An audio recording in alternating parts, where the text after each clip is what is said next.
Now, have you sent all your festive greeting cards yet? Are you vision impaired and find sending cards a bit of a chore? Well, according to new research, the way we send greetings has undergone a dramatic change. Now, what is the correct etiquette when sending greetings? Well, joined now by etiquette expert Grant Harrold. Hi, Grant. Hello. Now, according to the research then, things are changing. They are, and it's fascinating research. It's been carried out by Remit, which is an online service that lets people send money to friends and families that live abroad. And the research has come back saying that over half the nation will send a message via social media. Now, I don't think it's the end of Christmas cards, because Christmas cards I think will still be sent, but it's just showing that times are changing, that we're now embracing social media to send Christmas wishes to our loved ones, both near and far. Now, there's such a variety now of ways of doing this, aren't there? There is. And I think what's wonderful with social media is people say, has it got a personal touch? Yes, it has. I know it's not putting pen to paper, but the other reason it's got a personal touch is you can send things. You can send videos, you can send recordings, so people can listen to messages.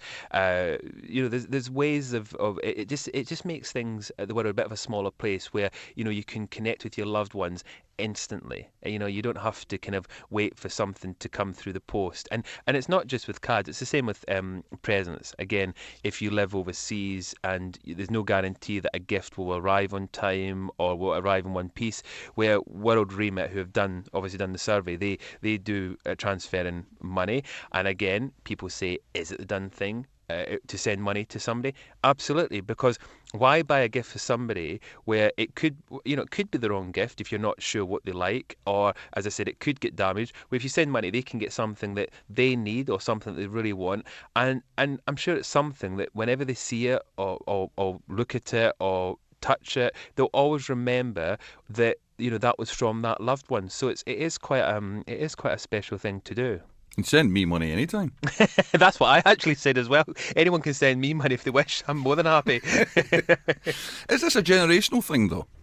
Well, do you know, again, the results have shown 34% of people over 65. So it's initially, when I started reading this, I thought, okay, it's the younger generation. It's the younger people. It's how they want to do it. It's not at all. I mean, because quite a large percentage is over 65. And I think, personally, this is because of as I say, families that are immigrating for whatever reasons, or working overseas, and it's allowing that generation to stay in touch with their families, whether it's their children, their grandchildren, nephews, nieces, cousins. It's allowing them to keep in touch, and that's why I say to people, social media, it can obviously be a hindrance, it can be a problem, but at the same time it has got benefits, and this is exactly where benefits come in, and instead of kind of turning away from it, people of all ages should be embracing it. When I was a boy, I used to, if I got a present from my grandma, and I would say to my dad would say, have you written to grandma yet? And I would say, no. Have you written to grandma yet? No. Can I just phone her? No. It seems more heartfelt if you've taken the time to write a letter. And again, technology's moved on now, isn't it? It has moved on now. I always say, make sure you've, ideally within a week, but no longer than 2 weeks, make sure you get the thank you letters off. So by the second week of January, all your thank you letters should have gone.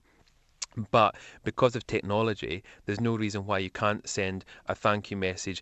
If it is a relative that's overseas, you can do it electronically. Send it either by email or Facebook or Twitter or any of these kind of ways. Send the message to them. There's nothing wrong with following up with a handwritten letter. I mean, I have no issue with that at all. But I just think, again, there's no guarantee that they might get it. I've sent letters overseas and they've never got there. So, and then, the people, your family at the end will think, oh, they obviously didn't like it. And it's one of those tricky situations, because you can't really phone up and say, oh, did you like it?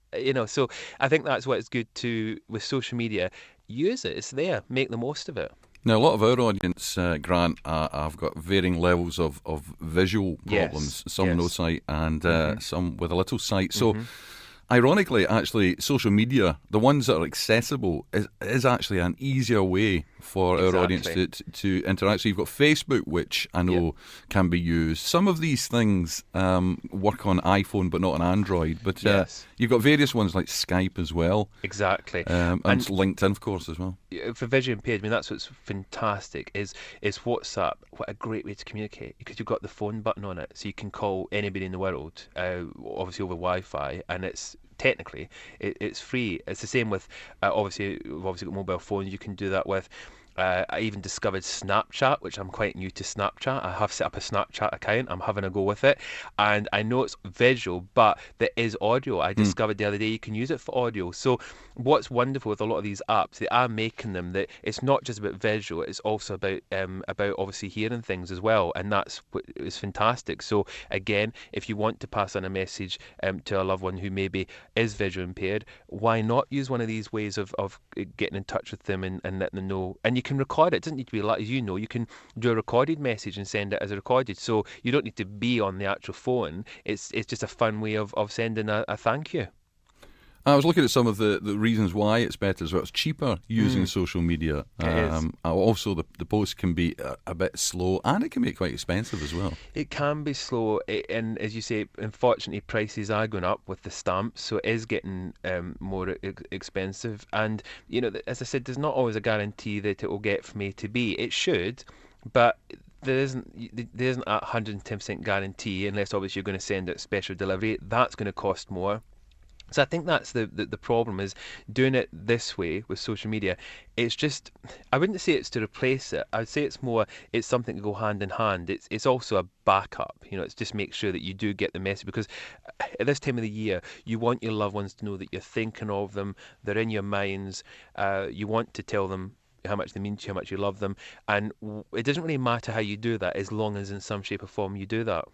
And talking of etiquette, it's good for the environment, isn't it? It's very good for the environment. And again, after Christmas, all your Christmas cards go in a box, they get shredded or recycled, where if you've done it via social media, you've always got that message. And you know, in years to come, people will look back and they will be grateful for having those memories of loved ones and having those kind of special recorded messages. So there's a lot of benefits to it. Well, when we go off air, I'll give you my contacts, and we can try out the money sending. Fantastic, wonderful. I'll just pop $1 million across to you today. Grant, Harrold, it's been an absolute pleasure chatting with you. Thank you very much.